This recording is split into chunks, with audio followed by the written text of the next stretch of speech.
राधा रानी का विवाह कथा। एक बार ब्रज में सभी गोपियां और गोपाल चाहते थे कि श्री कृष्ण और राधा जी का विवाह हो जाए। सभी के हृदय में यह इच्छा थी कि यह अनंत प्रेम एक पवित्र बंधन में बंधे। नंदबाबा और यशोदा मैया ने गोपियों से सुना कि राधा और कृष्ण सदा साथ रहते हैं। तब उन्होंने सोचा, यदि यह दोनों विवाह कर लें तो ब्रज और भी मंगलमय हो जाएगा। जब यह बात राधा जी को पता चली तो वह मुस्कुराते हुए बोली, मैं तो कृष्ण से पहले ही बंध चुकी हूँ, क्या प्रेम को विवाह की मुहर चाहिए। उनकी यह बात सुनकर सभी स्तब्ध रह गए।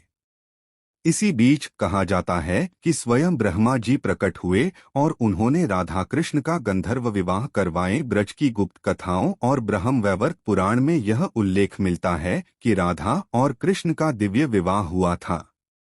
वन में मंद मंद बयार चल रही थी, फूलों की वर्षा हो रही थी और सारे देवता आकाश से आकर दर्शन कर रहे थे। ब्रह्मा जी ने अग्नि प्रज्वलित की और राधा कृष्ण ने एक दूसरे का हाथ थामा। श्री कृष्ण बोले, राधे, तुम मेरी आत्मा हो, मेरा प्राण हो। यह बंधन शाश्वत है।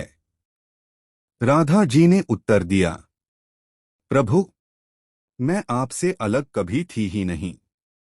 यह विवाह तो केवल संसार को दिखाने के लिए है। उस दिन के बाद से ब्रज में यह कथा प्रचलित हुई कि राधा और कृष्ण का प्रेम केवल सांसारिक विवाह से ऊपर है। उनका मिलन आत्मा और परमात्मा का मिलन है, अद्वैत और अनंत। इसलिए राधा कृष्ण का विवाह केवल एक घटना नहीं, बल्कि यह संदेश है कि सच्चा प्रेम किसी अनुबंध या बंधन पर आधारित नहीं होता। वह स्वयं में ही पूर्ण होता है।